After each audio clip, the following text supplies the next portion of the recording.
I'm Vin. I'm Sori. And this is... Tell the people what this is, This Sori. is Terminate Damnation by the band Mortification. Damnation from the band Mortification. You guys are seeing stuff getting all funny on the screen and all that jazz. Who is this brought to us by? This is brought to us by Jacob. Homie right Jacob. J-A-K-U-P. Jacob. Oh, with a K. My bad. It's a Jacob with a K-U-P. Jacob. I was going to do a Yaku joke, but I'm not going to. He was the last one. He brought us Clawfinger. Oh, he was the one that brought us Clawfinger. Yeah. Okay, shout out to the homie.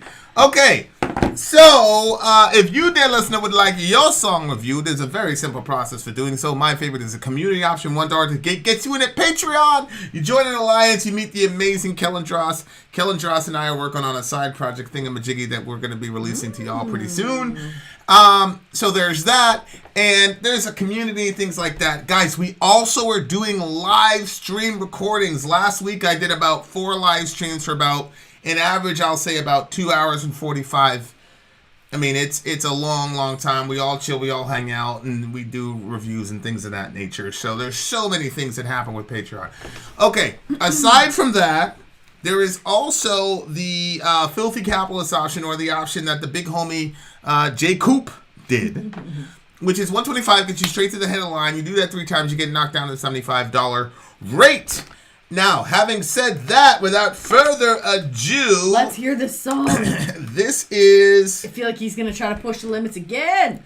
Yeah, it was a risky pick for him to do Clawfinger Nigger, and I really appreciate it. We also got a shout out from the actual singer in the band, the guy that actually wrote the song. So, I mean, where else can you find that, dear listener? Okay, so this is Terminate Damnation by the band Mortification.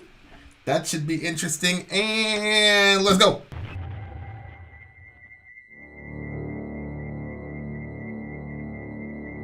Started out the way that I thought it would. Yep, you're in trouble. Very ominous and terrifying.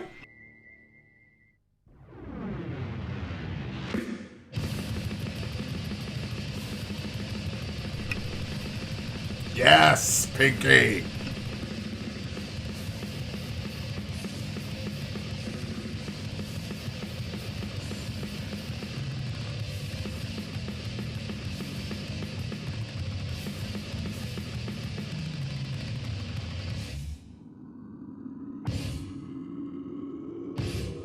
They just had Jesus on the cross.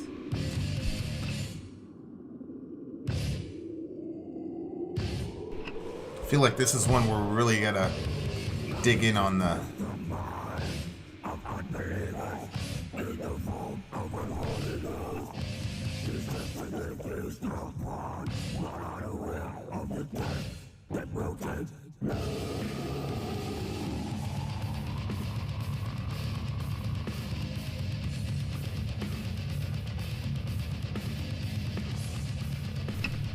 Heavy as hell. Holy shit.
These guys have to be a Christian band.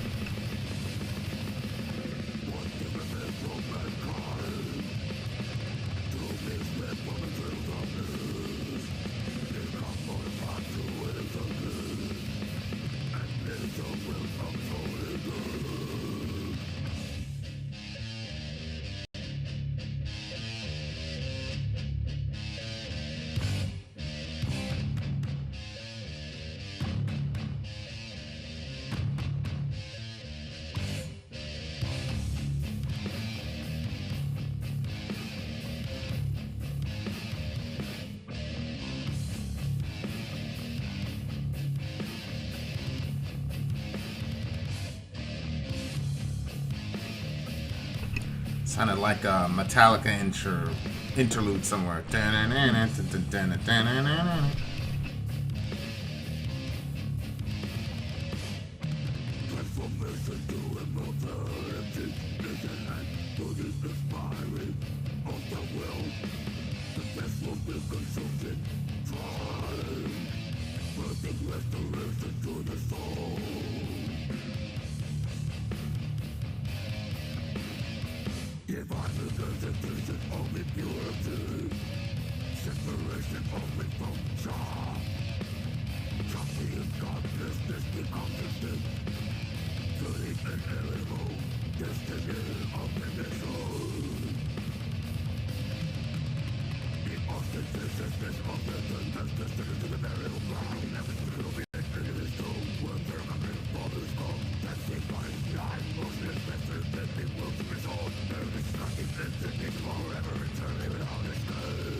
Holy moly! Okay, those guys have to be a Christian band, right? They have to be a Christian band. Some of this stuff sounded Christian when it was talking about the devil.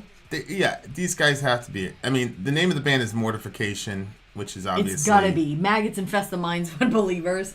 Yeah. In the form of unholiness. Yeah. Like, and Mortification, John Owens wrote a book. Deception they feast upon while unaware of the death that will take place, yeah. John Owens wrote a book called The Mortification of Sin. Pretty popular book. That's where you get the line, be killing your sin or your sin will be killing you. Mm-hmm. Which Piper basically, that was from Owens. Well, that's a pretty powerful line. So this right here is pretty explicitly Christian, and it's pretty hats off to them, because it's pretty straightforward. Like, there's no guessing involved. Yeah. And it's really funny. Like, it was heavy too. In the metal world, it's like cool. It's edgy to diss Christianity, diss Christians, and all the rest. Remember we were talking to the dude from My Art Is Murder? He's like, everybody disses Christians, so I figured I had to go after Islam. I'd go after the Muslims, and I'd go after some Judaism too. I think Christians are a little bit used to the disrespect. Well, yeah, you're just used, because it's not your home. But these guys went after people. They gave it right back to them. Yeah. Maggots infest your minds, oh unbeliever. Oh munafikin. A munafik. Munafik is it's a traitor. It's an apostate. It's not really an unbeliever. Although Munafik is worse than your garden variety. You're a traitor. Well, Muhammad said kill him. Sallallahu alaihi wasallam. Yep. Yeah, An you unbelievers, Australian maggots Christian extreme infest your metal mind. band. I would like to be at one of these shows. Because I am almost certain that 85% of their audience were not even Christian. Yeah. Because, like, they're just playing really heavy shit and it's dark, Talking so about you don't maggots. you don't necessarily know what these dudes are saying. No, I actually, the only part that made me say, wait a minute, was when it talked about the devil. Other than that, I mean. Really? Mm-hmm. Yeah. It was just. Yeah. Holy moly. So he's saying Terminate. So this song is basically the idiot's guide to avoiding hell. Yeah. So literally it means terminate damnation in the sense of ending damnation in such a way as to not Save ending up your in soul. hell. Right. So the undead stalk the earth with anticipation. Their rejection of the creator of all will prevent this from happening. Wait. Of impending release from suffering. Oh, okay. But their rejection of the creator will prevent this from ever happening, right? You're suffering. Yeah. My mom used to say, the way of the transgressor is hard, Vincent. The way of the transgressor is hard, And, yeah. I mean, look, if the God of the Bible really exists, that means he's structured the universe, the physical universe, in such a way as to these are the things that will promote human flourishing, and these are the things that will destroy human flourishing. Mm-hmm. So don't kill each other. Wait till you're married to have sex, etc., etc., etc. And those two commandments combined together in, if you think about like the scourge of what abortion is, the vast majority of abortions are just convenience abortions. Mm-hmm. And then you have another percentage of abortions that are there because men can't control themselves and they sexually violate these women, and these poor girls are in a situation where it's just too much for them, and they're not. Think about this. Our society has not created any sort of mechanisms for a raped woman who wants to keep her child. No. It's the only thing people are saying is, well, abortion, that's it. That's the only way to care. And look, that is one option that girls take. But would there be other options if we as a society said we're going to do everything in our power to support you and support the life within your womb? Mm-hmm. This is a serious question that's going to be asked. So the idea is, go ahead. Well, it just makes me think this is kind of similar, but like, when I was going through my divorce, I had technically chosen it. I mean, he made decisions that made me choose to make that decision. Yep. But I kind of felt like from other people that there was no pity that could be had for me or any support that could be had for me, because it was like, well, you chose this. So I don't know why you're being sad about something you chose. Right. But it's like, it's not that simple. And I think that a situation like that would be the same. Like if you chose to keep your baby, there would be a lot of pain involved. Correct. The changes in your body because of what somebody did to you, and just the nature Depression, of birth, trauma. there's just a lot of things that she would have to overcome, and then to think who could she talk to? Everybody would be saying, just get rid of the baby. I mean, my God. Well, what would be interesting is that if she went to your standard, Planned Parenthood, they'd go, kill the kid. But if they went to one of us, the emphasis would be more about the baby than even taking care of the girl's trauma, which I understand, because the baby could become a victim of murder. But if she's still pregnant, then she's the one that needs to be centered, because currently she's the only victim/survivor. But we're not going to talk about that. That was a bonus. But, one of the things that really influenced my doctrine of hell, as far as, like, what I think hell is going to be like, was the first sort of special I ever saw from Vice. So Vice did this thing called The Vice Guide to Liberia, and holy shit. Okay. You guys, I'm going to try to find the link and put it in the description. The Vice Guide to Liberia really influenced my doctrine of hell, because it was basically... These people had created an absolute hellscape. Like 95% of the girls had been raped. There was a rampant AIDS epidemic. You had child soldiers. You had cannibalism. Cannibalism was a serious, serious problem over there. Like, it was just absolute horror. And that's so weird. Yeah, and I was like, okay, like, That's hell. So you get a society of people who are completely godless, and the hardening process of their heart has been able to metastasize, let's say, for 4,000 years. What society would they create? Right? So if God were to say, okay, you get this slice of the universe, that's yours. You don't want me around, go for it. I will not let my presence be felt in a good way over there. Go for it. And look at the society that they would create. It would be absolute hell on earth. So their rejection of the creator of all will prevent their release from suffering from happening, I think is true, obviously, in the meta sense. If I didn't think it was true, then I wouldn't be a Christian. Right. It doesn't make any sense. We're recording, right? Yeah. It's so hard because I can't tell for myself. Okay, I see. So, yeah, man. Holy moly. Escape from torment is discovered through blood from veins ripped apart by warriors under a governor's hand, unaware while tearing Satan's heart. These guys go from some of these lyrics are corny to some of them are absolutely brilliant. So, for example, by warriors under a governor's hand is a pretty cool way of talking about the Christian church going forward in being indwelt by the Holy Spirit. I'm assuming that the governor there is the Holy Spirit. By warriors under a governor's hand, unaware while tearing Satan's heart. No. By warriors under a governor's hand. It was the Romans under the hand of the government that tore him apart. Oh, okay. I see what you're saying. And then they didn't know that they were actually tearing Satan apart when they were putting Jesus. Oh, very, very good. So that would be talking about Pilate. Okay, right. Very good. That was an interesting scene in The Passion of the Christ where when Jesus finally dies and he says it's finished or whatever, and then the devil's going, it's pretty great. It's pretty fun. Yeah. Yeah. One thing remains for mankind: to be spared from eternal darkness, become mortified to ways unclean, and please the will of his holiness. See, right there, that made me think that he was reading John Owen's book, The Mortification of Sin, because he talks about be mortified to ways unclean and please the will of his holiness. Which actually is not a very good message from my vantage point. It's not a very good message. What? Why? What are you thinking? Because what he's saying is the message? way to escape torment is to be a good person.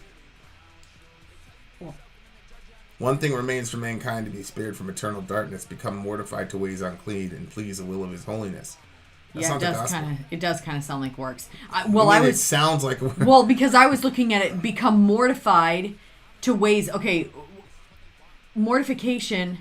What does the word mortification mean? It means to put it to death. Put to death the deeds of the body. Paul says. Become put to death to ways unclean. Yeah, you're supposed to kill the ways the things about you that are unclean. And please the way it does. But if you're thinking, even doing that from a grace perspective, you can only have. But he's saying the way to escape eternal torment is to become a better person. That's not the gospel. The gospel is you don't have the power to be a better person. So Jesus lives as a better person, as the perfect person, on your behalf, receives the punishment of the wrath of God that you deserve, and then upon belief, his righteousness gets given to you because he's already exchanged his righteousness for your sin on the cross. So after you accept that gift, yes, mortify the deeds of the body, yada, yada, yada. But telling someone, this is the entry, this is the gate, that's not the gospel. So, dear listener, if you want to escape eternal torment, be not confused. Trust in Jesus alone. Right. And then you got a whole bunch of shit in your life that he's going to say, this is a whole bunch of shit in your life. And then you say, yep. And if you don't clean it, then this is going to be where I'm at. Which is why Augustine says, oh Lord, command what you will, and then grant what you command, because people don't have the strength. So I think that's actually it's an important question, because there's it's interesting because he talks about what happened to Christ above. Yep. Right? Like literally, I think it's the very next verse. It's the very next verse, right? It's like, why can't you simply have said, believe in the crucified Jesus, and then, we'd be good to go. Go ahead. What were you thinking? Because I don't necessarily think he's saying become a better person. One thing remains for mankind, to be spared from eternal darkness, become mortified to the ways unclean. So you're gonna die to the ways of being unclean and please the will of his holiness. The way to please him is to be cleaned of your uncleanliness. And he just was talking about the cross. So I don't think necessarily that he's saying just be a better person. Well, he's saying in order to be spared from eternal darkness, you have to become mortified to ways unclean. Mm-hmm. That's not the gospel. That's not how. The fact that when the Jesus guy said, saved you. When the guy said, brothers, what must I do to be saved in Acts 16? What did Paul say? I can't remember. Believe in the Lord Jesus and you'll be saved, you and your whole household. Believe in Jesus. That's how you get saved. You don't You're right. You don't escape. No, you're right. Yeah. You don't escape eternal darkness by killing the ways unclean. How much of it is enough? How much killing of your own uncleanness is enough? That to me sets somebody on a works righteousness trajectory. Yeah. Which is just going to create more torment. Yeah. You can never, I don't look to myself to see if I'm mortifying my sin enough to get to heaven. When I'm in the throes of my sin, I just look at Jesus and what he's done and reset from there. But what's interesting is you're not a grace-based person. So when you hear that, you're like, yeah, that's a, you know what I'm saying? So, like, I'm not, like, and surely, like, being a more holy person and mortifying your sin is part of what happens when you're an actual Christian. But that's not. You don't tell a bunch of unschooled people that that's the way to get out of. Yeah. That's a bad play. Transformation to immortality is at hand. Through the expiry of self-will, the flesh will be consumed in time, birthing restoration to the soul. Divine regurgitation of impurity, separation of wheat from chaff, chaff being godlessness, becomes extinct through inevitable destiny of damnation. The ostentatiousness of Satan, he descended to the burial ground, maggots accumulate to his tomb, worms are a covering for his corpse. That's that Isaiah passage, right? Have you become as weak as we and all that jazz? You don't remember that one? No. Maggots will be accompanying your. No, that part didn't make any sense. I didn't know where he was going with that. Yeah, that's in Isaiah. I'm pretty sure. I'll tell you in 2 seconds. Yeah, 14:10. So in Isaiah 14:10, the king of Tyre, who most of us believe doubles as Satan, says, Sheol beneath is stirred up to meet you when you come. It rouses the shades to greet you, all who are leaders of the earth. It raises from their thrones all who are kings of the nations. All of them will answer and say to you, you too have become as weak as we. You've become like us. Your pomp is brought down to Sheol. The sound of your harps, maggots are laid as a bed beneath you, and worms are your cover. Oh my gosh. So he's talking, he's taking a satanic interpretation there of Isaiah 14, which I agree with. And so he's talking about the ostentatiousness of Satan, namely how bold and brash and arrogant he is. Mm-hmm. Damned, slain bodies lying motionless with festering, gaping wounds from the sword. Bury this disgusting ancient beast of old, forever eternal without escape. Still Holy talking about moly. Satan? Or what are you talking about? Yeah. Heed the words that terminate damnation. Okay, so I'm going to give him some credit here at the very second to last verse. Escape from torment is discovered through blood from veins ripped apart. Did he say that before? Yeah, I think that was where he was. Oh, yeah, he said it right there. Through blood. Okay, all right. I take it back. That's good enough. Strike it from the record. Okay, so, yeah, as long as you're saved ultimately by Christ and what he's done for you, sure, go after it, mortify your sin, do all that jazz. Like, that's important. Mm-hmm. But it's you just got to watch out so that when you talk to people about God, that people don't get the impression that they have to maintain some sort of moral standing for God to. Yeah, maybe ending on that would have been good. Through veins ripped apart, instead of to be spared from eternal darkness, become mortified to ways unclean and please the will of his holiness. Again, it lands on that note. Well, if you're inclined towards works righteousness, right, you're going to jump on that. And, Excellent. Basically, there's two ideas about how you get right with God. One is that what I just articulated earlier, Jesus came, lived, and died for you, and belief in him gives you all of his righteousness. So Hebrews 10:14, by one sacrifice he's perfected for all time those who are being made holy. Yeah. So it's his sacrifice that makes you good, and then after that, his spirit comes to live in you, and then you begin changing to be more and more like Jesus. But that's after you've already had the encounter. It's like you don't take, when you go into a bath, you go into a bath to deal with your filth. You don't take a bath before you go to your bath. Right? The bath is there to cleanse you. So it would be ridiculous to say, I'm filthy, I need to clean myself up before you take a bath. Right. What you say is, you're filthy, go take a bath. And so Jesus is a bath. You don't clean yourself up before you go to Jesus. You just go to Jesus, he cleans you up, and then off you go.